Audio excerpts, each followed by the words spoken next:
Good I like it. evening. New intro, boys. Come New on. intro, I like it. Yeah. But that wasn't done on PowerPoint. I promise. Took swear down. But yeah, this is the Total Movie Recall theme. I have got with me here. How are you, my friend? I'm very good. I've had a very every time I come on here, I seem to always say the same thing. I've had a very chilled day off. We always seem to do these streams when I'm off work. So run a few errands, tidied the house, ready to sort films and TV shows and whatever else you've got cooked up for us tonight, mate. We've only got 45 million news stories. Like, I mean, at the start of the week, I was like, oh yeah, there's not much going on. But then as the week's gone on, there's been an array of news stories, which is very nice. But yeah, we'll have crack straight on. We've got Andy. Andy couldn't be here with us tonight, but he's in the live chat. How's it going, mate? Yeah. How's it going, man? It's here in spirit. Right. Let's just get straight into it, Paul. Yeah, man. About a couple of hours ago, I think we've just got our first look at the remake of Roadhouse. Now, correct. Are you a fan of the OG Roadhouse with Patrick Swayze? Yeah, I watched it. I've watched it a handful of times. I want to say I grew up watching it. It's not like one I had on constant rotation, but I've seen it enough times. It's a fun cult 80s action movie, if you like, and Patrick Swayze's awesome in it. I think I rewatched it last time I rewatched it was about 3 or 4 years ago. I think it was on like Channel 4 or something, like 10 o'clock at night, and I caught like the first 2 minutes of it. Thought, I'm going to watch it. I haven't watched it for a few years, but I enjoy it. I like the original. I won't say I was a massive fan of it, but I've seen it enough times. It's a awesome action film. Yeah, I'd only seen it for the first time quite recently, to be fair, in the grand scheme of things. Heard a lot about it, but after watching it, I'm like, you had Point Break with Patrick Swayze, but this one's Patrick Swayze's film. Yeah, it's cheesy as all hell. But it takes it to that next level. Like, there's a couple of great fight scenes, like that fight scene down near the river bit, like awesome. But it's just like watching like any other sort of like 80s action movie at the time, like like Van Damme ones. It sort of just skates in that sort of park, doesn't it? Yeah, totally. But they announced a remake with Jake Gyllenhaal. I'm surprised Jake Gyllenhaal, this was something he would even sort of consider, if I'm being honest. But yeah, we had this new trailer today. Watched the trailer, thought it was pretty sick. But I'm going to admit, one thing I did not know, I had no idea Conor McGregor was in it. Yeah. I don't know why. I had no idea he was in it. I knew he was in it. I didn't know he was having such a big part from what the trailers showed us. Anyway, I knew he was in it. I thought it was just going to be a cameo in the UFC sort of backstory bit, which we'll get to. But he seems to be like the villain of the movie. Yeah, he does. It's pretty, like, it's mental, to be honest. Like, I thought, like, yeah, he might have like a cameo, but like you're saying there, like, he looks like he's main villain. Like, yeah. There's a top bill with Gyllenhaal. Yeah, man. And you know what? Give him his due. It looks like he's playing it pretty well. It looks like he's playing he looks like he's having a lot of fun. Yeah, this may be Conor McGregor's like calling card a little bit, because I don't think he even fights anymore, does he? No, well, he retires and comes back every now and again when he's a bit burnt out, but he hasn't had a fight in about 2-3 years now. Ah, right. But as far as the trailer goes, Paul, I thought that was sufficient enough. I'm seeing it. I think it's an Amazon Prime original, so I think we'll be able to watch it there if it doesn't come out in the cinema. I'm not sure if it's got a cinema release date, but yeah, man, I'm all for Roadhouse remake. Conor McGregor, big surprise in it. Yeah, I'll be there day one for that one. I like the way they've introduced the UFC backstory into it, which isn't in the original. I think you just find out he's sort of like a bare knuckle fighter or past bare knuckle fighter. I can't quite remember. Yeah. Patrick Swayze's character in the original. This seems to be, I mean, you can, in the trailer it shows you in a UFC octagon, in a UFC event. I think this was recorded. The scenes were recorded after a UFC pay-per-view. I believe I remember seeing the behind the scenes for that about a year ago. Yeah, I've seen the pictures of Gyllenhaal at the UFC, like just being ripped to fuck. Like, but man, I didn't know what all that was about. To be fair. Yeah, it looks good. It looks great. Look, the fight scenes look very. It's cliche as hell, but it's for the normies. It looks very John Wick-esque in a sense that it's using that sort of Hong Kong everything in frame, how a fight scene's supposed to be shot where you can see what's going on. It looks like they're using that technique. It looks a lot more action packed than the originals. In stunts, we're seeing like boat crashes and car chases. Yeah, it looks cool, man. Looks like it's gonna be a fun 2 hours. Get some popcorn, get a beer. Looks like it's dad movie of 2024. The new dad movie. I love a good dad movie. But yeah, looking forward to it, man. All right, Paul. Next story. This one is, you can tell me a little bit more about this one. So basically, we had a little chat about wrestling last stream, and it's going to come up again now because WWE Raw is moving to Netflix. Yeah. Now, in a $5 billion deal, like this is crazy to me. Yeah. You are a wrestling fan. You were watching it now. Yeah. You're up to date. So I tell you what, right? Why this is quite interesting for me. If this moves to Netflix and it starts getting, obviously it's never going to be the Attitude Era. I get that, but if it starts just like, I don't know, getting a bit more adult orientated and being over on Netflix, I reckon they could maybe do that. I don't know. I think this is mental. Like it's going, it's been on TV for like its entire history, and now moving to somewhere like Netflix. I don't know. I think it's almost a little bit exciting. I find. Paul, what do you think about this one? Yeah, man, this was crazy news. I think I woke up to this. I think it broke. It must have broken in the middle of the night. I woke up to it, and I've always known WWE to either be on Sky Sports or BT Sports, now TNT Sports. Has always been on a sports channel, which has always been the argument: is it a sport? It's that sort of argument. Like, why is it on sports channels? They class it as a TV show. They always say every single Raw, this is the longest running episodic TV show in history, which it is. That's a fact. It's been running since 1993 or 94, I believe. Weekly, non-stop. Netflix, I don't think Netflix have ever done anything in terms of sports entertainment related.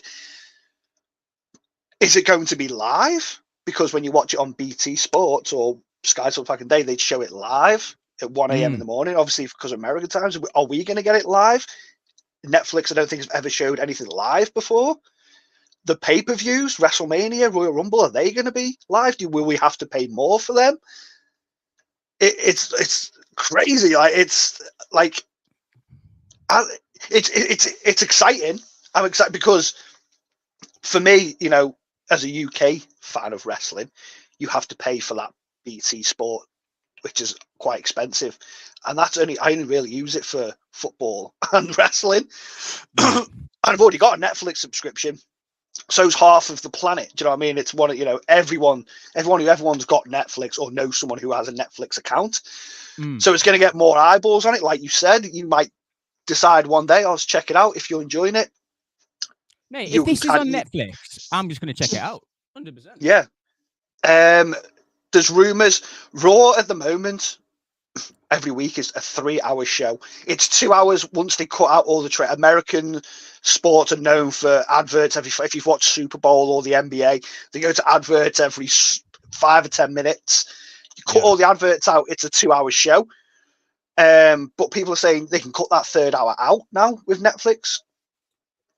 They're already starting to skate back into that a bit more adult era in terms of WWE as for the last 10 plus years has been a PG rating. But the last few weeks, they're starting to do you sort of see a bit more blood and stuff like that. So they're sort of skating with it. It's never going to be the Attitude Era. That is too nostalgic of a thing. And it's a product that's grew up. Do you know what I mean? It's a part. Yeah, it has to stay relevant. And I think a few people have said, wrestling fans who I talk to on like Twitter and talk to on social media, now is such a great time to get back into it. Now, I'm not saying you need to, you should be watching wrestling. If you don't like it, you don't like it. It's one of them. I'll never convince.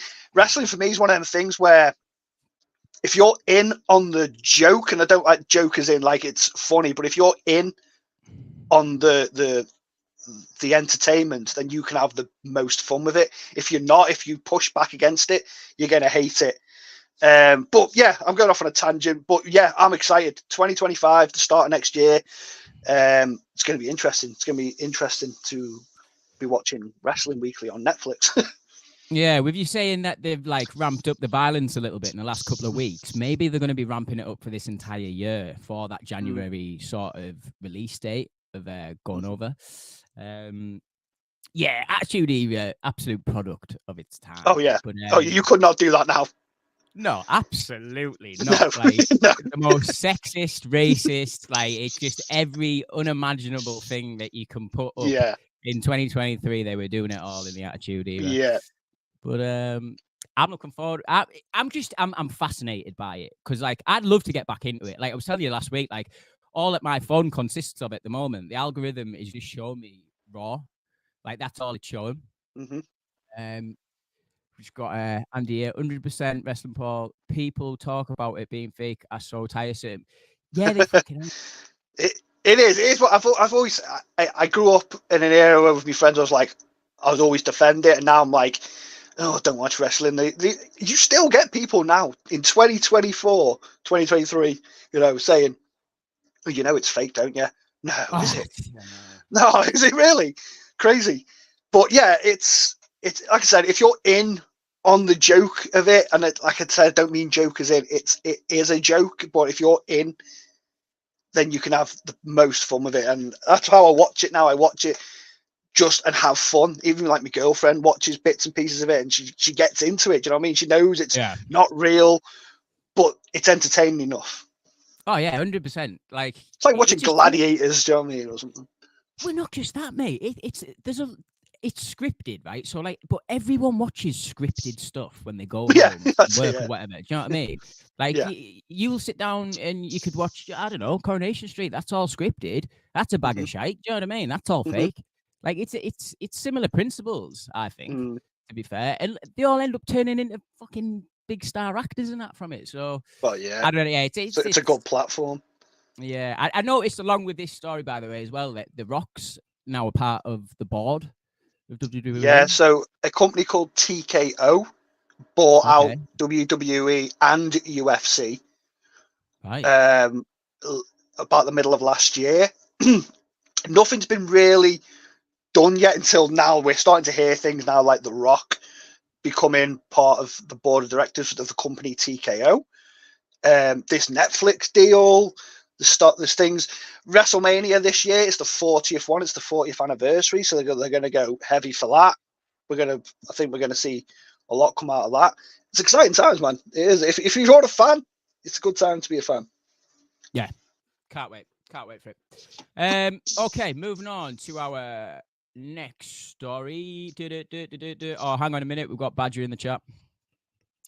Hey, gents. Had no idea WWE was coming to Netflix. Yeah, man. We're in crazy times. Andy. It's gonna be fun. I wonder, hopefully, like if it's like when you're halfway through a match, be like, are you still watching? Yes, I am still watching. Yeah. Because they're not short, the shows, are they? Like big 3-hour stretches. Electric Geek, Coronation Street, bag of shite. Too right. People watch it week in, week out. They bloody do. Right, Andy, if you're in the chat, this one's for you, mate. Next one. Top Gun 3. Okay, this is like the biggest non-surprise ever. But Top Gun 3 has been announced. I haven't got yes, I have got the story up. I'm not. Is the original director coming back? So, well, Joseph Kaczynski directed the last one. That's I think right. Yeah. Maverick, didn't he? I don't know if he's coming back or not. Sorry, I should have got this story up. Regardless, though, I think last year as well, there was a couple of stories with Miles Teller, who was mentioning that he was in talks to come back. For me, this is obviously good news. Loved Maverick, one of the best films of that year. Oh, yeah. For me, they need to bring Teller back, and they need to bring Glenn Powell back, 100%. Yeah. And now I would put Tom Cruise in like a general sort of. I know the whole point of the last film is that he didn't want any of that sort of like higher responsibility. He just wanted to be like a field man. But I think in this one, we're at the point now where it'd be really interesting to see a role from Tom Cruise where he's more the higher up. So like A Few Good People, like where in more of a role, serious role within the Top Gun, and let Miles Teller and Glenn Powell do all the sort of action climactic set pieces. Yeah, totally. But Paul, Top Gun 3, how are you feeling about this one? Yeah, man, they're day one. Top Gun, the original, is a film. Again, it's a bit like Roadhouse. It's a film I'd seen a handful of times growing up, but it's not one that really, it's not one I'd have on day in, day out, like, say, like Predator or an Arnie film or something, do you know what I mean? It's just one I'd seen a handful of times growing up, and Maverick, it blew everyone away. Everyone's saying, like, Top Gun 2 this long after the original, and the original is only sort of like a cult classic, sort of a product of its time. Blew everyone away, doesn't it? Let's be honest, it absolute brought cinema back. It was one of the, sort of return to summer blockbusters of the past. Top Gun 3, I'll be there day one. But Top Gun 2 is such a good wrap up of that story. And even though it's so long later, I just think it ended like perfectly. Yeah. I don't know if a third one is going to maybe damage it slightly. I don't know. It's still going to be awesome. I hope so. If Cruise is involved, and if the original director's back, if they get the whole team back for Maverick, it's going to be good. But is it going to? I don't know. Is it going to stay in that ending? I love the ending of Top Gun 2, man. I cried my eyes out. I cry a lot since I've turned like into my 30s, man. I seem to cry. Same. It was like 25. I just started, but things just started getting more emotional. Do you know what I mean? Yeah. I don't know why, but I'll be there day one, of course, but I'm a little bit skeptical with it. A little bit. I want to. Once we start seeing bits and pieces of it, my tune might change. What do you want to see from it, Paul? That's it. I don't know where you go sort of next. It's sort of like 2 is such a great sequel to the first one, where they expanded upon story points from the first one. They expanded on the set pieces, the way it looked. It felt like T1 to T2 sort of thing. I don't know where a third one will it feel like the Back to the Future 3. Do you know what I mean? That sort of like little one on the end where you're like, it was good, but it wasn't as good as Maverick. And if you're going to make another movie, you want to be surpassing the one. Yeah. You don't want it to be not as good. You want it to be better. 100%. We've just got Andy saying, never going to top the commercial success of Maverick, but I'm sure it'll do well.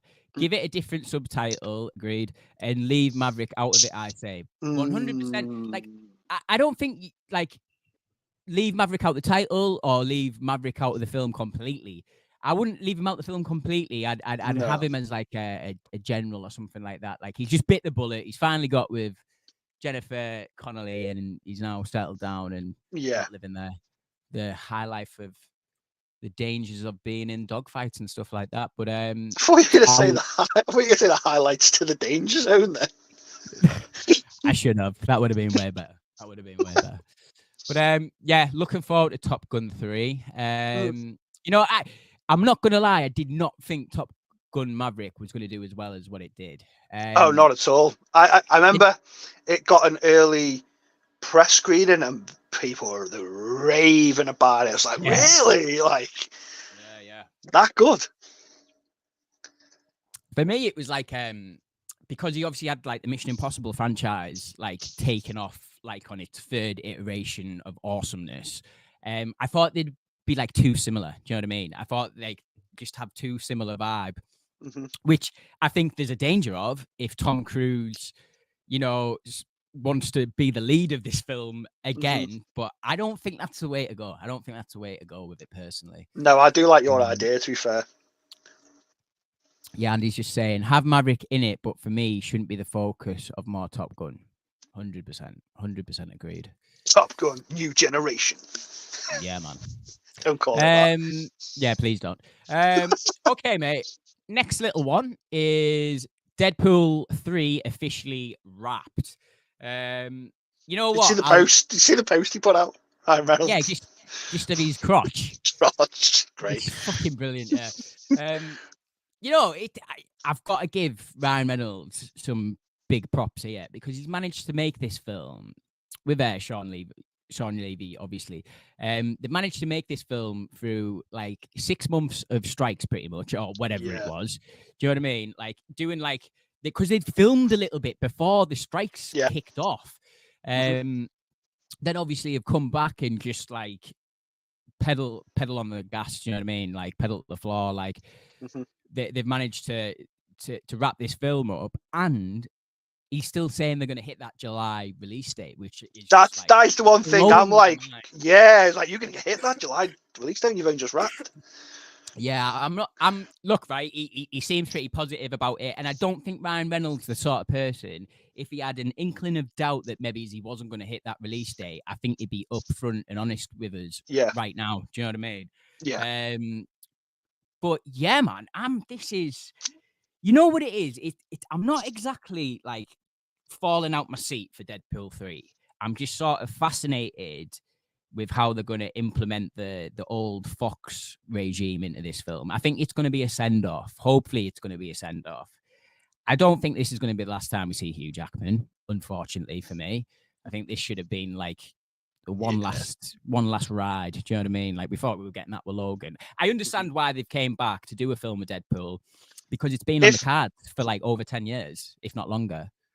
If they make a joke to sort of write off why he's back, will that land for you? Do you reckon? I can see that happening. It's good. Like Hugh Jackman looking at the screen saying, I went off, but I'm skinned or something. Yeah. Do you know what I mean? 100%. Yeah. I could totally see them doing something like that. But yeah, I'm looking forward to it. I'm more like just intrigued, if anything. I can't wait to see a trailer because there seems to be a lot of emphasis on practical locations and stunt work and stuff like that. So I'm interested to see how that's going to look once it's all being edited and stuff like that. But Deadpool 3 wrapped, Paul. Any thoughts on this one, mate? Yeah, I'm like you. I'm not frothing at the mouth for it. I love the first two movies, but for some reason, whether it be, I don't know. I don't want to say fatigue because I love cape shit. But I don't know. Whatever it is, I'm not frothing at the mouth. I wasn't frothing at the mouth for Aquaman. I've still not seen it. I went to see them. Do you know what I mean? I went to see the Marvels. It was all right. You know what I mean? I'm sort of at a point now where I'm waiting for something new and fresh. I mean, the Batman for me spoiled me, I think, in terms of comic book movies, and that's sort of my benchmark now. But Deadpool is a character that can do things that other Marvel characters can't, so that's where my intrigue. I can imagine there being jokes in the film about Marvel fatigue. I can imagine them doing that. Ryan Reynolds is that clever that he knows what things to talk about in the films. He's poked fun at past Marvel films in the other ones. So what's he going to play with, and poke fun at in this one? I think, like you said, I think it is going to be sort of the wrap up of the Fox universe. I think it's going to be sort of the introduction of sort of the X-Men into the MCU. It's R-rated. I think it is. I think it's going to tee up the X-Men going into the MCU. Could be wrong. Could be. I'm just speculating.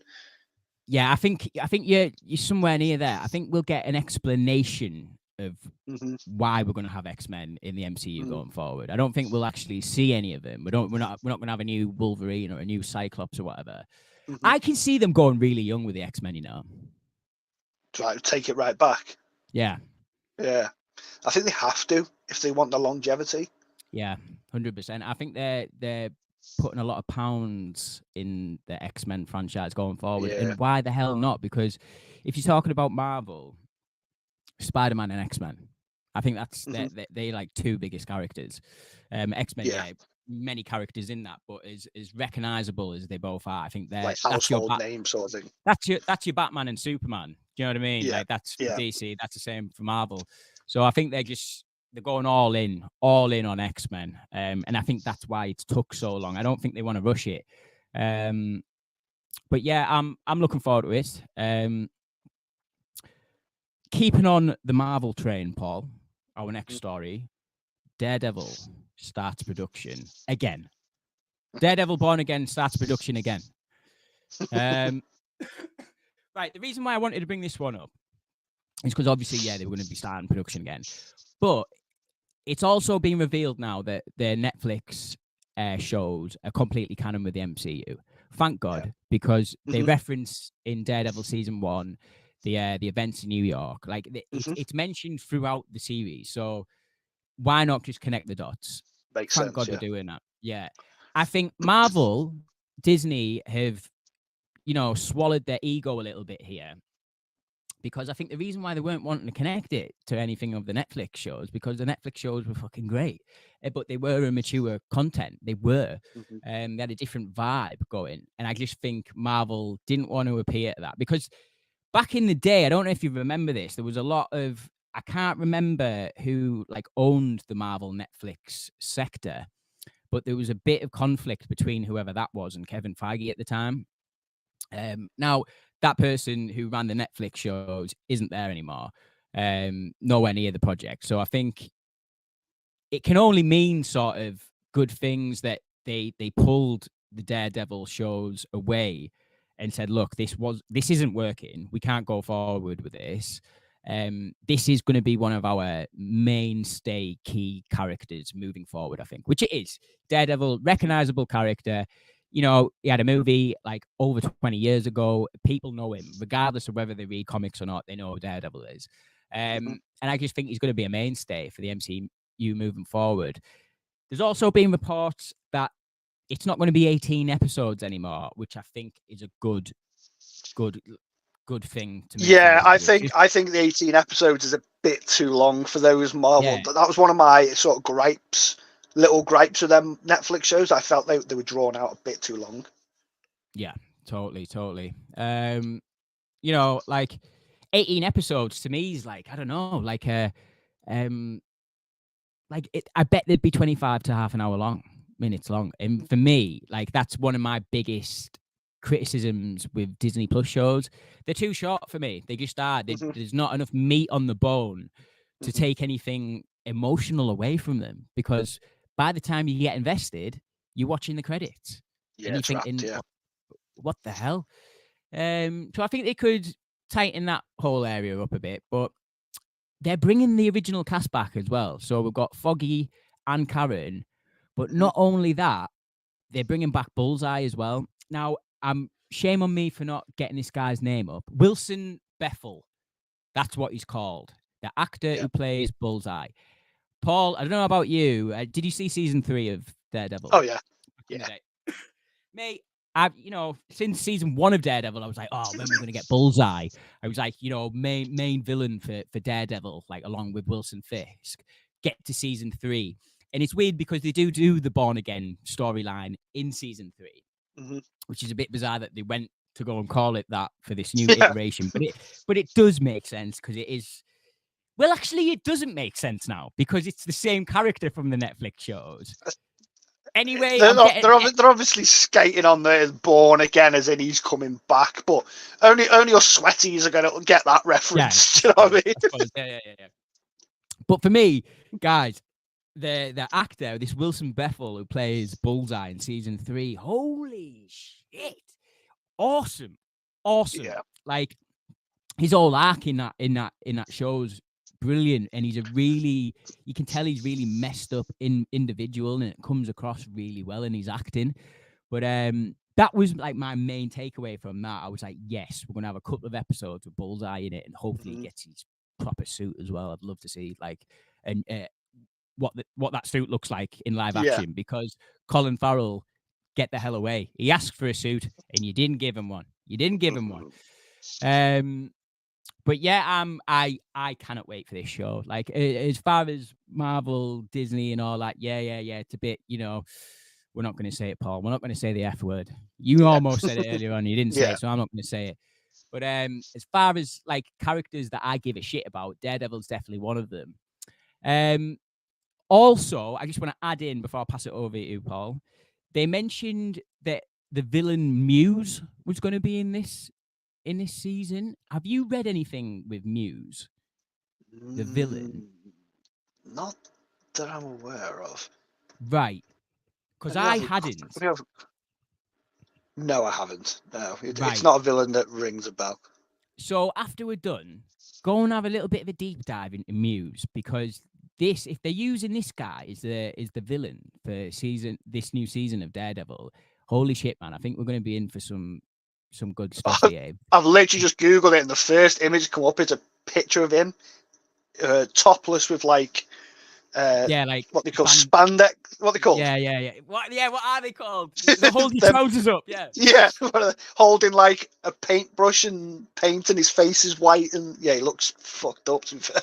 But read a little bit more into him, like the backstory and stuff like that. He's really cool. So like I'm pretty pleased with that one. But yeah, we just got Andy saying season 3 of Daredevil was great. It was. Bullseye was cool. It was a shock when it got the axe. Yeah, man, definitely. Yeah, I was pissed off. In fact, a history status from Facebook come up for me a couple of weeks ago. Absolutely tearing one off because they cancelled Daredevil. I was like, all the shows, all the crap that you keep on Netflix, and you cancel one of the best ones. But it was to do with the Disney Plus app, and Disney didn't want to share their properties with other companies and stuff like that. I'm glad they've swallowed the ego on that one. Mm-hmm. I'm glad we're just. It looks as if they're listening to the fans as well, man. Like bloody time. Companies shouldn't completely listen to the fans. But if your fandom is clamoring for these characters and these stories, give the fans what you want. They're telling you what they're going to pay for. Here's what, make this and we'll pay for it. Exactly, yeah. Like I agree with you. They shouldn't always listen to the fans. Like that isn't always the road to go. But when you're on a decline, you've got to take 2 seconds and go, right, what's not working here? What's falling short? Your characters. You're bringing all these like F-tier characters in that you think people are going to be like asked about, and it's only going to be the very small minority sweaty group that is going to be bothered about that. You had a win with Guardians. You had a win with. Iron Man was a win, to be fair, because that wasn't really household name. But I know what you're saying. They are bringing in these characters where, Marvel comic fans are going to love it, but you need to get your casuals in your casuals. Do you know what I mean? Yeah, 100%. But I'm really looking forward to Daredevil now. I've got my eyes on it. Oh, they've also, before I forget, one of the main stunt coordinator for the Netflix shows is returning. It's returning, yeah, that's right. So I know Charlie Cox had been on the warpath with Kevin Feige about bringing that bloke back, and I'm glad he gave into that one. But yeah, man, I think our last news topic. My God, Paul, we've got through them pretty quick, mate. I can't believe it. I'm just watching the time there, going, hey, we're doing good. It's all right, man. So Oscars, here we go. Right, so quick disclaimer for people watching. I don't think me and Paul are like the biggest Oscar followers going, are we, Paul? I think we keep half an eye on it, but I will admit, back in the day, I was more about it than I am now. Same. I think when I was more getting into the movie fandom, I was like, oh, the Oscars and all this. Yeah. But over time, I've just realised that it doesn't mean anything. It's fun to keep your eye on. It's good when a movie you love gets that recognition, but it's not going to take away anything from a movies you love. If your favourite film of the year isn't nominated, doesn't mean your movie you like was crap. It just means that the Oscars love crap movies. Anyway, move on. So I'll let the folks into me, Paul, and Andy are going to get together and record a bit of an Oscars discussion before it comes out. Not about the nominees. We're just going to have a wider discussion about the Oscars in general and whether the films that win these Oscars, not necessarily deserved, but like you say, Paul, they're not the most rewatchable. And why is that? But they win Best Picture. There's just like bigger conversations that we need. A big one is the movie Moonlight. Yes. Which I think won it in 2018, 2019, something around there. And I watched it and I thought, this is a great film.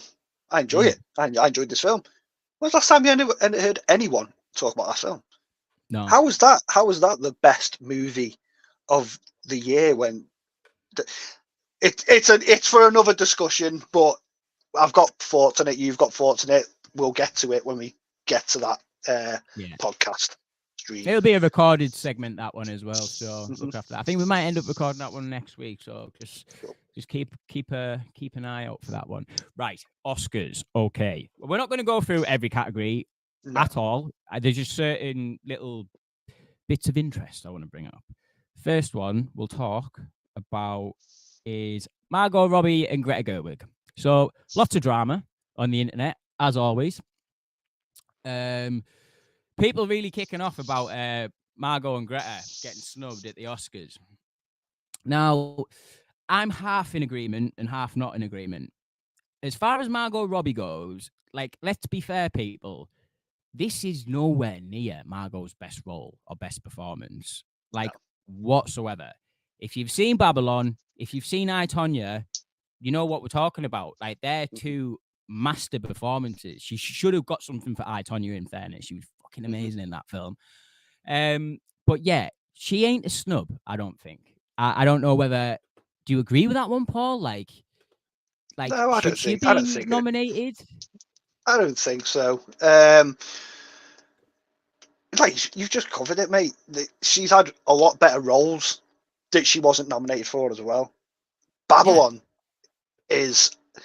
I love Margot Robbie. I've loved her from the second I laid my eyes on that woman in Wolf of Wall Street, and I followed her career ever since. Babylon, after I finished watching that film, I was like, that is her best performance by a mile. For me, people might argue I, Tonya was a better performance, but Babylon, for me, she was absolute fire on all cylinders, that movie. I don't even think that movie at all got any sort of Oscar buzz, maybe outside of like music or stuff like that. So yeah, I don't think it was a snub. I can understand where people are coming from because the movie was such a critical hit. It was such a commercial hit. It was a movie that people are now going to be talking about for years. It's what we're talking about. If this was to win Best Picture, this would be a movie I could see people still talking about in 3, 4, 5 years' time. But I think, Ryan Gosling got Best Actor. Is that right? For this movie? Yeah. I thought he was better in this movie. I'm not a big fan of Barbie, you know this, I've said this before, but I think he was better. I think he was funnier in the movie. Let's face it, he's got an actual arc in the movie. Yeah, somebody Paul, I don't know whether that's... Go on. Somebody put on it. I was going to say, I don't know whether it's because... This is going to sound fucking ridiculous, but I don't know whether this is because we're both men that we sort of see ourselves in the Ken sort of fucking... Like, we can see that arc clearly because we are blokes at the end of the day. I don't know whether Margot's arc was that insane from start to finish, whereas Ken sort of had a fully like different opinion by the end of the film, sort of thing. I suppose Margot did, but I don't know. Go on. What were you going to say, Paul? Before I cut you off there. I seen someone on Twitter the other day saying it. Well, I think you might follow him as well. And he said, all Margot did in that film, to be fair, was pout and change outfits like every scene. Like, that was a sort of arc in the movie. And it made me laugh. Like, I don't agree with it, but it made me laugh. But I'm not buying into this. It's because I'm a man and all that. I'm hating all that discussion about Barbie. It just drove me. That's up there with like The Last Jedi for me for movie discourse, all this men versus women nonsense. I don't believe it at all. I'm mature enough and I've seen enough movies to know which is a better performance in a film, and I think Ryan Gosling had a better performance than Margot Robbie in that film. That's why he was nominated and she wasn't. Yeah, I think the other thing is as well, because obviously America Ferrera was nominated for Best Supporting Role, and people have got like the pitchforks out about that one as well. But she did deliver a really good monologue, but maybe that's all she's been. Margot didn't have a monologue like that. Maybe and it wouldn't have worked if it did come from Margot in the film. But so yeah, totally agree. Like, Margot shouldn't have been on the Best Actress list. As far as directors go, though, I will sort of agree with this one a little bit. And me and you were speaking about it, I think last night, weren't we, Paul? Yeah. But for me, right, director, I think Greta should have been nominated here, only because Barbie's obviously been an IP that like the studios have been trying to get up and running for fucking years. And there's been a number of people attached to it. Anne Hathaway was attached to it, and Amy Schumer was attached to it for fucking ages, man. And you know what it is? Like, I feel like if it had got in the hands of one of these people, then I think it would have just automatically went to a director like Paul Feig. Like, I don't know, but that's where my mind goes. And I think we would have had a totally different, I would almost say tacky film. If it came from one of these people. I think that the whole point of the film is the writing and the direction is pretty great. So I do sort of agree with that one a little bit there. I do sort of agree. Now, I haven't seen all the films that the best directors of that are on here. I've literally only seen Oppenheimer. You've seen Killers of the Flower Moon, haven't you, Paul? Mm-hmm. You wouldn't take Marty off there, would you, for director? No, hell no. No. Right. But yeah, man, like that's the only thing that I'm a little bit like, yeah, she should have been maybe put on the list there. It's one of them. We spoke yesterday about it. It's if your movie has gone up for Best Picture, then how can you not be nominated for Best Director? And I've just brought up a stat here, Ellis. Of the 95 films that have won Best Picture, only 68 of them have been awarded Best Director. Only 6 films have been awarded Best Picture without receiving a Best Director. Which is weird, isn't it? It's like I said yesterday. I know enough about movies, to how they're made, and and I've got enough knowledge. But for me, the Best Director and Best Picture, a Best Picture is an all-round the ensemble. That's everything that made the movie, not just the director. That's visuals, music, set designs, all of it. It all comes together to make the Best Picture, whereas the Best Director is just the person behind the camera. That's not taken away from a director at all, because they're the cogs that make the film. But I think there's sort of a discussion there of, I mean, the Academy Award themselves should come out and tell us why. I reckon why, if you put a movie up for Best Picture, have you not gave the director their dues as well? But if it wins Best Picture, the first person who's going to walk up on stage is the director, I would have thought. Yeah. Well, yeah. I don't know how they work it out. I really don't. I'd love to know. I'd love to know what it'll feel like a fly on the wall. Do you know what I mean? Yeah, 100%. When they're discussing it. So yeah, she didn't get voted for best director, but at least that film did get in for best picture, because I think, like you were saying there, like as an overall piece of entertainment, it works and it's got a decent, strong message behind it, which the Academy likes. But so best picture, who's going to win this one? Just spitballing. It's got to be, hasn't it? Oppenheimer's running. I reckon Oppenheimer's going to run this award show. I think it's going to clean up. I do as well, and I think it's been like a long time coming. I know the Academy are a little bit weird about science fiction and stuff like that, aren't they? They don't normally go for that. So with this being like a biopic, like about a real person, like this is like, they love this shit. They love it. They eat it up. Do you know what I mean? So I think, like, I don't want Nolan to go and make another biopic after this. Like, I'm just going to say that now. I want him to go and do something mental again, like blow my mind again. Oppenheimer did, but you have your Prestige, then you get your Inception. Do you know what I mean? Like, you have your Batman, then you get a quieter film. I want a big film off him now.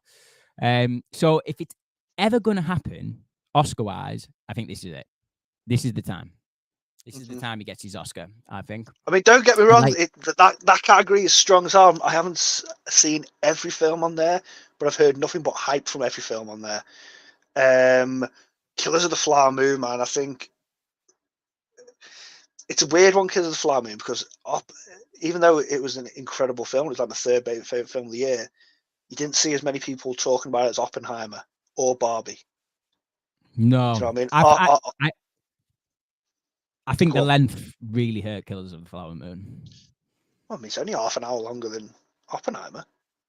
Yeah, I know, but 3.5 hours. That is a long time. It is a long film. It is long.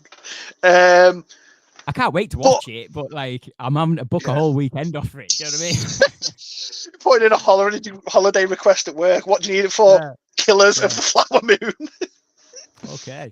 I think Oppenheimer. I would like, biased because it was, take Babylon out, depending on the 2022-23 release date. It was my favorite film of last year, Oppenheimer. So biased, I'd want it to win, because I've said to you before, it never seems that films I love win Oscars. I think, like I said to you, the last one that I sort of was like, yes, I'm so glad that won, was Scorsese's The Departed back in 2007. Obviously we had Return of the King, which I was thrilled about at the time, because it was a sweaty film. It's such a geeky film that it got so much recognition. And Oppenheimer I loved, and it's Nolan. It's Nolan's like magnum opus, man. It's his best directed film by far. I won't say it was my overall favorite film of Christopher Nolan's, but it's his best made movie for me. Dan Murrell put it really well. I don't know if you watched that video, but he was like, basically, Chris Nolan's been working his entire career to make this film. Like, it's all been that's what it feels like. Yeah. It feels like a film. It feels like it's such a personal film to him, and a film he really wanted to make. Like, obviously, like Inception did, and Interstellar, but this, obviously he made the Batman movies for Warner Brothers for the IP, which are fantastic. But this felt like a movie he's really wanted to make. It felt like when Cameron made Titanic, it felt like a movie he really wanted to make. Absolutely. You can tell, obviously, like a big passion for Cameron, that anything to do with water. I'm sure he is a dolphin. I'm sure. But right, best actor, mate. Who's getting this one? Got to be Cillian Murphy, hasn't it? I mean, again, biased, yes. Who else is on there? I've not seen Maestro with Bradley Cooper. Bradley Cooper ain't getting anywhere near this award. I don't think. I haven't seen Maestro, but from the clips I've seen, don't know, man. Paul Giamatti, I think that's the big one that Cillian's going to go award. Everyone's raving about this Jeffrey Wright performance as well in this American Fiction, which is... I can't wait to watch this film, mate. Does it just come out over here, or is it coming out next week or something? I'm not sure, but is it coming out on Prime, or is it coming out in the cinema? I think it's going on the cinema. I feel like I seen an advert for it the other day on the telly, yeah. Right, because I know it is produced by Amazon as well. Oh, right, okay. So it might be like a double... Maybe. Yeah. Looking forward to watching that one though. I think Cillian Murphy will take it. The only reason Paul Giamatti is because he's a bit of a legacy actor. So that's the only thing. And Jeffrey Wright, to be fair, but Jeffrey Wright's being more of a character actor, I suppose. We got Best Actress. I don't know, because I haven't seen any of these. I think Emma Stone's going to... I've not even seen Poor Things, but I think Emma Stone's going to run with that. Yeah. Has she won an Oscar before, Emma Stone? No, I don't think so. I think she's been nominated. Yeah, I think it's her time now. Yeah. Best Supporting Actress. Now we've got Emily Blunt, America Ferrera, Danielle Brooks, The Colour Purple, Jodie Foster, Naiad. What is this Naiad? Have you heard of this film? I've heard of it. It's a film that seems to come out of nowhere. A lot of people on the film Twitter are saying it's a film that it is good, but just no one really went to see it. Right. Which is, that doesn't necessarily mean that. Yeah, it's just because you've not heard of it doesn't mean that it shouldn't be nominated. But everyone's saying like it's a weird one because literally no one went to, like, no one talks about it or anything. It just seems to come out of nowhere. It is. It's on Netflix. It is. Diana Naiad attempts to become the first person ever to swim from Cuba to Florida. Nice. Okay. If it's based off a actual real life story. Rhys Ifans is in it, so I'll probably watch that. Right. Who are you going for there, Paul? Best Supporting Actress? I don't know. Emily Blunt. Just say Emily Blunt. She is good. She is good. She is good in that. She's fantastic, and you know what it is. Like, for a lot of years, Nolan, I think one of his criticisms is that he can't write women that well, but in that film, she was phenomenal. Yeah, she's great. Best Supporting Actor. This one's absolutely got to go to Robert Downey Jr. And I know I haven't seen the best of him. I've heard good things about Sterling K. Brown, and I really do like that actor. Robert De Niro, Killers of the Flowers Moon, look pretty standard for me, but you have seen it. What was De Niro like in that film, mate? He's probably the only one who I think will give Downey Jr. a run for his money. He's stellar in Killers of the Flower Moon. Robert De Niro. Robert De Niro's stellar in everything. It's a character you've seen this character before from Robert De Niro, in a sense. Do you know what I'm saying by that? Yeah. Like, if you've seen Goodfellas, Casino, you've seen this sort of character that he plays before. Whereas Robert Downey Jr.'s character is nothing I've ever seen from Robert Downey Jr. before. And I've seen a good few of his films before he was, before he was a household name. Robert Downey Jr. in Oppenheimer is sort of the yin to Cillian Murphy's yang in that film. They don't work without the other one. Like, for every scene that you're like, Cillian Murphy's killing it in this scene, it switches to a Downey Jr. scene. You're like, yeah, he's smashing it here. Yeah, and then black and white scenes with Downey are just phenomenal. Absolutely. I think Oppenheimer's going to run these awards. I think they're going to get a good handful. So I hope it does. Jr. I think it ran away with most of the Golden Globes. I know they don't mean an awful lot, the Golden Globes, but it's a good indicator of where the Oscars might go. We've got there was Ryan Gosling there, Barbie. Fucking hell, Ryan Gosling can't win him, but that will kick off. People will start fucking mental that one. Mark Ruffalo, Poor Things. I can't wait to see Mark Ruffalo and Poor Things. Heard a lot of good things. Have you not watched it yet? I thought you'd gone. I thought you'd be seeing it. No, yeah. It's just the showing's really off, so it's like it's a bit. I think I'm going to wait for it to come streaming now. If I'm going to be honest. Yeah. Missed the boat. It won't be long. It'll be a couple of weeks. It'll come on to streaming. Come out to rent. Yeah. Soon. Sorry, Aquaman: The Lost Kingdom comes out pretty soon as well, Paul. It's only been in the cinema for about 3 weeks. Right, Best Director: Anatomy of a Fall, Justin Tirette, Killers of the Flower Moon, Martin Scorsese, Oppenheimer, Christopher Nolan, Poor Things, Yorgos Lanthimos, and The Zone of Interest, Jonathan Glazer. I will never ever watch that Zone of Interest. Do you know what that one's about?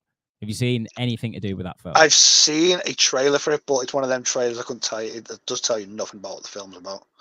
Yeah, it's like in a garden or something. It's about a family living in a house that live right next to a concentration camp. Very depressing. Yeah.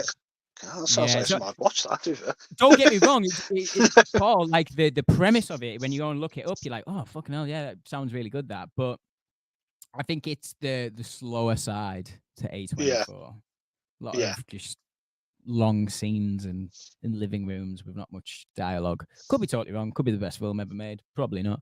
But yeah, best director again. Got to go to Nolan. It's got to go to Nolan. Again, we're just spitballing here. Let's be honest, because we haven't seen all these films, so we can't get a concrete one. But yeah, I think Nolan will take it. If I was a betting man, even though I've not seen all these films, I'd still say, if someone said, "Would you put a $5 on it?" I'd be like, "Yeah, I think Nolan will take that." Yeah, 100%. But as far as the Oscars go, mate, I think that's all we'll get into, because, like I say, we haven't seen these films. I don't want to take up too much time, because I know you've got a few things to go into. What are your thoughts on the score for Across the Spider-Verse not getting a nomination? Because that was an absolute travesty for me. Yeah, big upset. I'm just going to go down to the scores now, because I haven't actually seen them, in fairness. All right, here we go. Best original score. American Fiction. Indiana Jones and the Dial of Destiny. What?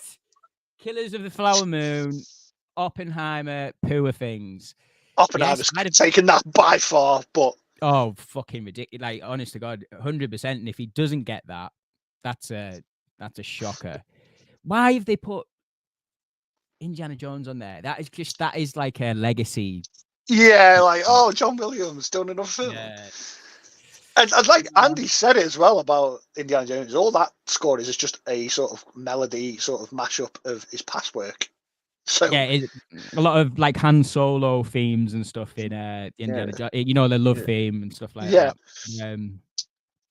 Oppenheimer's got to take that one for me. Yeah, as far as Spider-Verse goes, Paul, I know were you expecting that to maybe get a Best Picture nomination? No, I thought it might get. It got a Best Animated one, surely. Yeah, it was Turtles that wasn't nominated for Best Animated, I think, which people were like, really? Oh, right. I would have kicked up more of a stink about that if I'd have looked into that. Oh, here we go. Yeah, Best Animated Feature: The Boy and the Heron, Elemental, Nimona, Robot Dreams, and Spider-Man Across the Spider-Verse. See, I'd take out Elemental's done nothing that Pixar hasn't done before. It's a paint by numbers Pixar film to me.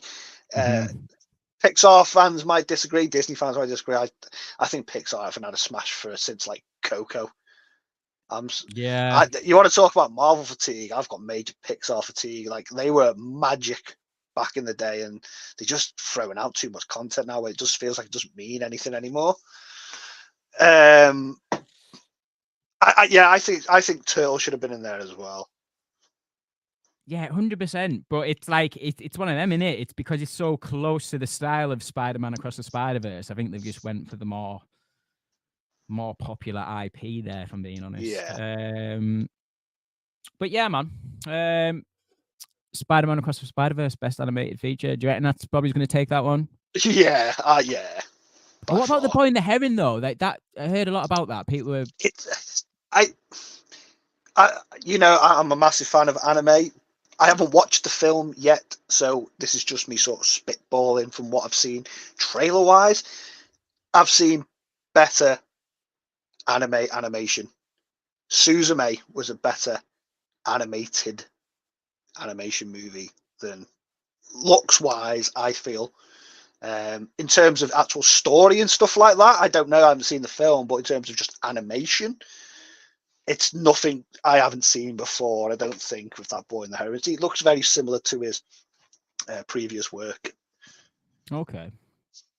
Well, yeah, man, we've actually got Tarek in the live chat. Lockdown Stash. What up, fam? How's it going, mate? Hey, how's it going, Tarek, man? Okay, mate. Okay. That is it for news segments of the night. Looks like we're going to be... Paul, we've managed to do that in an hour. I can't believe it. We're going to wrap this one up nicely, mate. I love it. Yeah. I might be able to watch Love Island tonight. Great. Oh, is that on, is it? Right. So, I had a few hours to kill the other day, and I went to see Jason Statham's new action thriller, The Beekeeper. Okay. So you might be Action wondering, thriller. Ellis, you'll go and watch The Beekeeper, but you won't watch Godzilla -1. That is correct. Plenty more showings for the Beekeeper. Guys, though, I have to admit, I had a lot of fun with this film. It does sort of take on the John Wick-esque action, like this new era of action where we are. Like you mentioned it earlier, Paul. The normies, where the normies are like, oh man, it's like John Wick. Yeah, 100%. But it is a new. It's like Hollywood have just discovered it. It's crazy, and they're using it in all the films. Yeah, it's crazy. But I've got to say, man, I went in this with no expectations. Came out. It'll be a film that I definitely buy on a Blu-ray. Oh, really? Okay. Yeah, 100%. So directed by David Ayer, who has been very vocal of late, crying about the Suicide Squad film that he made back in 2016. I get it, like that film had studio interference all over it. You can tell. It was made by a trailer company, for God's sake. But then, David Ayer. There's not a David Ayer film that I don't actually dislike, if I'm being honest. There's not one in the like I even like Bright on Netflix. I didn't think that was that bad. But yeah, David Ayer can direct action. Like, I don't know if you've seen it. My personal best film from David Ayer is End of Watch. I think End of Watch. Yeah. So ridiculously good, mate. Brilliant film. Jake Gyllenhaal and Michael Pena and that are just absolutely next level. Yeah. And with great direction and absolutely crying my eyes out by the end of that film. But anyway, this isn't as serious as that film whatsoever. This has almost got like a villain of the week vibe going on to it.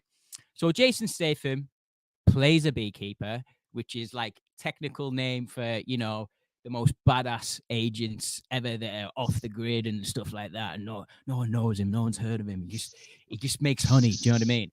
But he gets took in. Yeah. Gets took in by this old lady. Gets a place to stay. Old lady gets scammed. We've all been there. So I actually thought that bit was quite clever that they use like the email. Oh, you've just won £1 million. Just give us your credit card and bank account details. She totally does it. The woman gets all the money stolen off her. So now it's all about the beekeeper exacting revenge. Very simple. But, mate, I've got to admit, man, the action scenes were absolutely top-notch. It's from start to finish, total action. Like, because Jason Statham's had films out like The Mechanic, where I don't really care for it. Do you know what I mean? It's got Ben Foster in. I like Ben Foster, all that sort of stuff. But it sort of just forgets. Whereas this one's got this, like, weird sort of... Don't want to say it, but a little bit of like a comic booky vibe to it with the villains of the week. Like there's a guy, a villain, who comes in the third act of the film, and once you see it, you'll know who I mean. It's like this South African henchman. Awesome, absolutely awesome. Like he just injected this life in the third act, and I was like, oh my god, this guy's just been ripped straight out of the 80s. Absolutely love it. But yeah, man. For the first film of this year that I've seen that I thought was going to be a big bag of shite, ended up being a lot of fun. So, guys, I tell you what, you don't need to go to the cinema to watch it, guys. You can wait for it on streaming because I think you'd probably get more out of it watching it at home. But yeah, highly recommend it. Highly recommend it. Paul, are you going to check this one out or not? I tell you what, I said to you the other day, I am not a big Jason Statham fan. I don't know what it is. I don't know what it is about his movies. He just irks me for some reason, and I think it's because I grew up with films, Arnie and Sly and Van Damme and them sort of. So he's like the new version of them, and I think that's what it is for me. I'm just like, he's not as good as these. He thinks he's fucking 10 heads, and he ain't. And I don't know. He sort of irks me a bit. So every time I watch a film of him in, I'm like, oh, he's doing my head in. I preferred him much more in sort of the early Guy Ritchie stuff, as sort of like the Cockney gangster roles he used to do. But I forgot this was a David Ayer film. It wasn't until you said David Ayer that I was like, oh shit, I completely forgot that it was him who directed it. So for that, I will check it out when it comes out on streaming. If anything, the action in it will keep me entertained. Do you know what I mean? You know, Tarek, you know how much I hate fucking Jason Statham, man. You know. I will check it out. What was the last film he did that was, and it was sort of like a Heat rip-off? Oh, The Wrath of Man. Yeah, I thought that was quite good. I got a bit of enjoyment out of that, yeah. But you know what, Paul? Directed by Guy Ritchie. Yeah, it was. Well done, yeah. So, yeah. I'll check it out. It looks like a fun 2 hours, man. I'll get a few beers, I'll get some popcorn. It's an hour and a half. You're in and out. Do you know what I mean? Yeah, 90 minutes. The other reason why I was pretty like on board, I was like, this does just feel like the 80s, but with like this 2023 sort of new take on it. But yeah, man. Right. So our last topic of the night, guys, we're going to just talk about the past two episodes of True Detective. We're not going to go into a mega deep dive or anything like that. I could spend about 3 hours talking about True Detective. Just on the first 2 episodes. Just on that second episode, I tell you. Yeah. Right, guys. So it's total spoilers from here on out. If you haven't seen them episodes, you don't care. It's time to back out now. We're not going to spend long on it. Just overall impressions. Paul, what is your history with True Detective? So I've seen season 1 only once. I went back to try and rewatch it before this come out. I wanted to rewatch 1, 2, and rewatch 1 and watch 2 and 3 because them 2 I had not seen. Yeah. And I only got to like episode 2. I just didn't have the time to get through it all. But at the time, season 1 blew me away. That was sort of like up there with sort of like Breaking Bad and them sort of shows where it's literally like I am a fan and I will continue to be a fan of this show. It's not one of them. You watched it, you've passed a few hours and you don't talk about it ever again. It was gritty. I love detective and crime dramas and stuff like that. So it was right on the street. McConaughey and help me out. Woody Harrelson. Woody Harrelson firing on all cylinders and that. Each episode felt like a mini movie. The whole, it was fantastic. I loved the first season. 2 and 3 I missed because the internet got in my ear too much. Yeah. But it was like, this is nowhere near as good as season 1. And so it just passed me by and more time passed and I just never got round to going back to watch them, even though people said season 3 was a bit better than 2. But this one, Jodie Foster, who I love, I love a handful of films, but just from Silence of the Lambs, like I'm a fan for her, just from that movie. The premise of it, the sort of in Antarctic and the sheriffs, very reminiscent of things like The Thing, which it references in the series. So I thought it would going into. I thought they are going to reference that. It's obviously borrowing elements from that. Stuff like 30 Days and Nights, sort of borrowed a few things from that. It just looked sick. It's the word I say. I couldn't wait for it to come out, and HBO always put bangers out. So, yeah. So I've seen season 1, not seen season 2 and 3. You don't need to, obviously, for it. You'll talk more about the connections and that, but I'm enjoying it. I'm really enjoying it. Good. One of them shows. You don't touch your phone. You're locked in for an hour. Yeah. Mate, I am that Charlie Day meme. Like I'm like I've got all the drawings out. I'm Matthew McConaughey in that first season where he's got his bunker and he's got all the 30 years of detective work on the wall. Mate, I am loving this show so far. Right, so I know it's only 2 episodes, but as far as my history goes with True Detective, I was there in 2014 as it was airing week to week with Georgia. We watched it every week. I loved it. It sort of just like bled into my bloodstream a little bit. And so the second season is tragic. I think because he was on a really tight time frame, Nick Pizzolatto, who wrote the entire True Detective first season by himself, no writer's room or anything like that. It was all from the one brain, and a lot with collaboration with Matthew McConaughey and Woody Harrelson.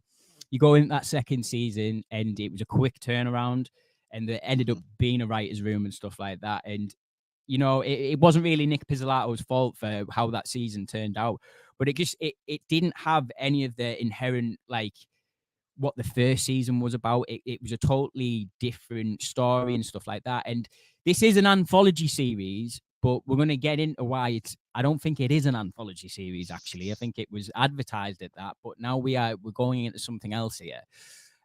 Season 3 comes out. Awesome. Not as good as the first season, obviously, but Mahershala Ali and Stephen Dorff, our Deacon Frost, absolutely awesome dynamic in it. Like, for me, a big factor of what True Detective is about the partnership between the detectives. And Stephen Dorff and Mahershala Ali just absolutely nailed it. It's 100% the best part of season 3. A lot like the relationship of Woody Harrelson and Matthew McConaughey in season 1 was. So season 3's over, and they do sort of touch on elements of the events of the first season, but very, very, very briefly, and it's forgotten about.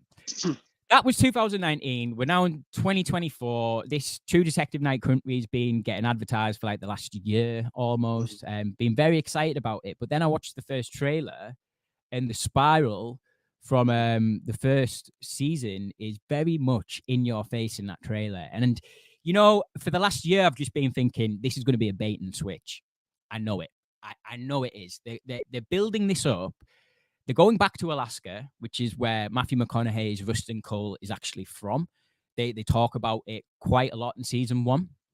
They talk about his father, Travis, in season 1, that he had leukemia. Like, so all these bits that are popping up in episode 1, I'm like, oh shit.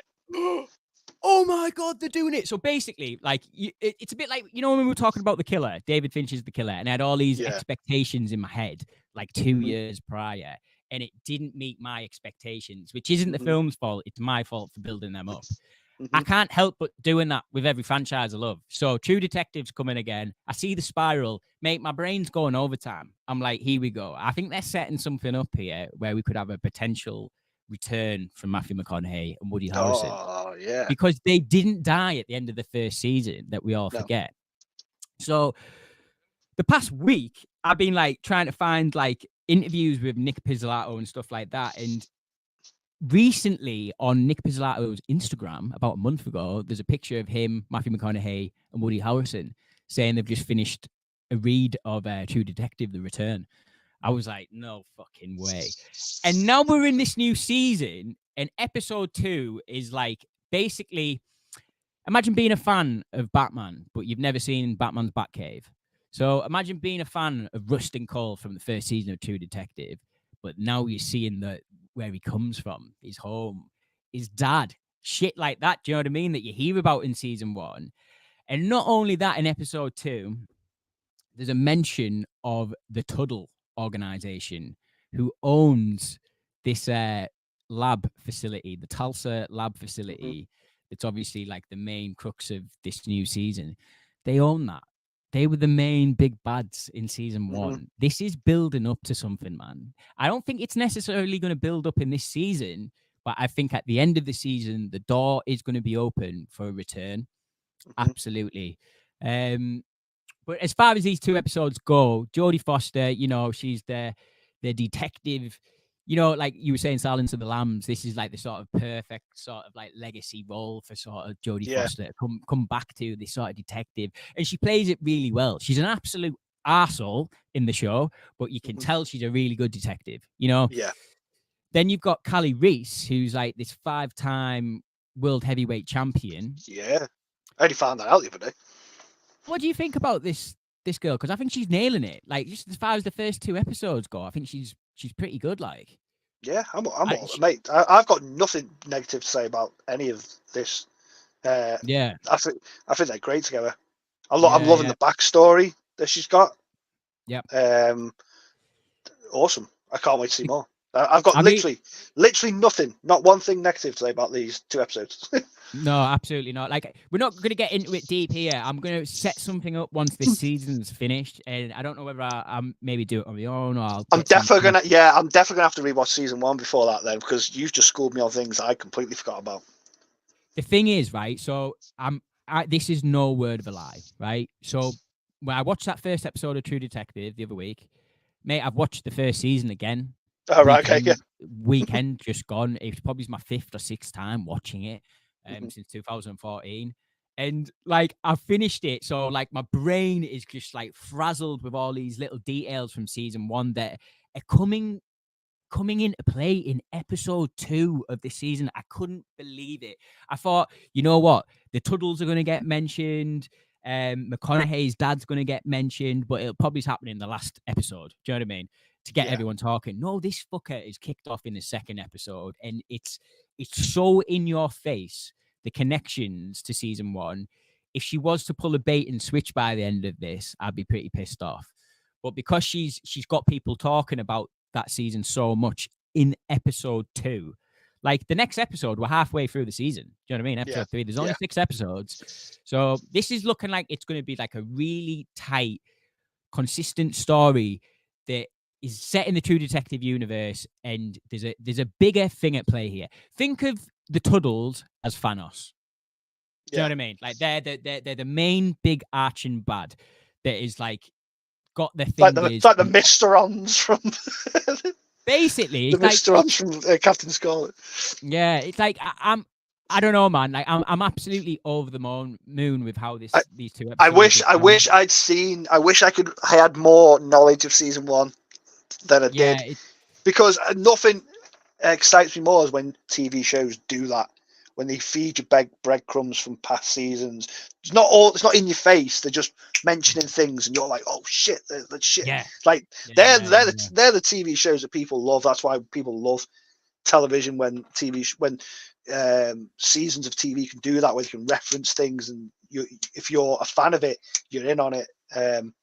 So I'm definitely have to rewatch season 1. I might even try, and I'm off next week, so I might even try and after episode 3 go in that week off, binge through season 1 again. I'd highly recommend it, because I think you'll get so much out of this season.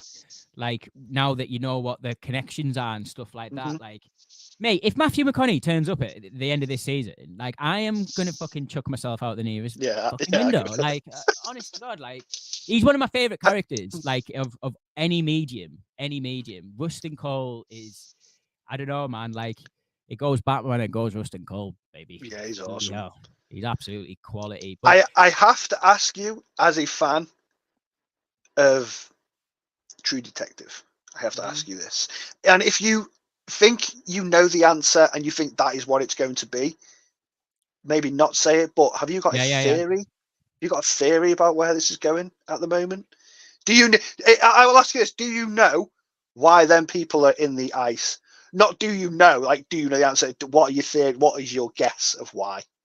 I've got, right, so I have got a theory, yeah, right? And if I tell you the theory, it'll probably leave your head instantly, right? But my theory here, if you have watched season 1 and you're aware of it, and the whole cult situation with Carcosa and stuff like that, they were like all about immortality and living forever. Now this is a research center, and what was said in the first episode, that they were searching for the origin of life.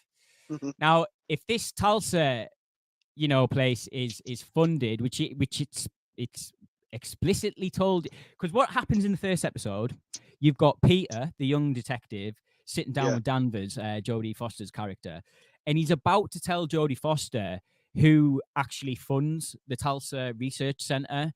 And I think it's the mine as well. The mine's going to play a massive part in this, definitely, because if you've noticed on about the water, the drinking water that's being contaminated and stuff like that, I think that's all going to have a big part to play.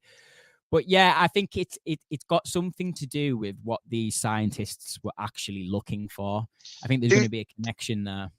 Do you think what they discover is fictional, or do you think it's a bit like The Last of Us, where it's a something that could happen, but it's fiction still?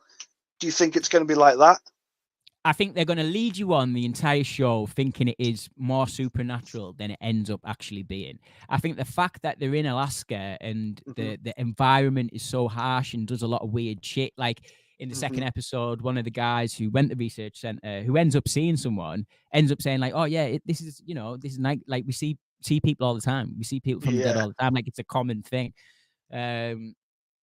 But But I think by the end of the show, there'll be an actual tangible explanation for what's going on. I did not see the guy start screaming when they were getting Ford in the Oh my god! Screaming, like, what the fuck? But I've got the back speakers behind me, like the one like right there by the couch where I sit, and it went off, and I was like, oh my god! Yeah. Like, I think another reason why people are really digging the show as well is because it has went back to its horror elements a little bit. Like season 2 completely drops that. It's like this LA noir crime story. Just totally falls off a cliff. But then the horror sort of comes back a little bit in season 3, not overly as much as the first one, but we're trying to decipher whether this is supernatural or real. We are back in Horrorland, baby. Do you know what I mean? And that it's one of my favorite genres, you know, like Seven and stuff like that, detectives, and when it meets horror, like I love that shit. I love it. But you know, I was apprehensive about this show to begin with, and when that second episode came out and it just started answering all the questions that I'd been asking on that day to my partner Georgia, because I just finished the first season again. I was like, I've got all this shit going through my head. I wonder if they'll do this. I wonder if they'll connect that. I wonder if that guy who's dead in the first one, showing that woman where the dead bodies are, I wonder if that is the same Travis, his dad. But then when they start saying, oh, he died of leukemia and stuff like that, he went out in the ice before he died of leukemia. Like, I just can't wait, mate. I can't wait. And bear in mind, in that first season of True Detective, there's an 8-year period where Matthew McConaughey's character does go back to Alaska. So we're saying from 2002 to 2012, in that time period, he does go back. So I'm wondering if there's any connections there. I do think you're onto something. I don't know, but all I can say is when you've got some free time, just go for it, man. Go for it. Do it in 2 sittings. Do a 4-hour sitting of it, mate, and another 4 hours. Go to the bit where it's that one shot, that 1 6-minute take of Matthew McConaughey with Ginger. That fucking hell, man. Yeah. I think, you know, Kerry Fukunaga, like, who directed that entire first season as well. Like, I forget it's he who did it as well. Yeah. Like, there was a lot of tension between Nick Pizzolatto and Kerry Fukunaga on that first season, but I honestly, for tension is what made that season pretty good. A lot of button of heads. Nick Pizzolatto was totally against the 6-minute one-shot take with Matthew McConaughey, and Kerry Fukunaga. It's one of the most memorable bits, isn't it? Yeah, he's like, this is absolutely happening, 100%. I think they did it in like 4 takes or whatever, but it's... Mate, that first season to me, like, it's my all-time favorite show. That first season, I've watched it about 5 or 6 times now. I'll probably end up watching it another 5 or 6 times. And it's just like the fact that we're in this conspiracy from season 1 again. I'm so excited. I'm so excited where it's going. It makes sense to go back to the well as well, considering 2 and 3 wasn't well received, even though, like you said, they've advertised it as an anthology series, but to bring it full circle again, that's going to get them season 1 fans like yourself, and you can just you talking, I can tell you absolute hyped, and it's going to get them season 1 fans back, you know.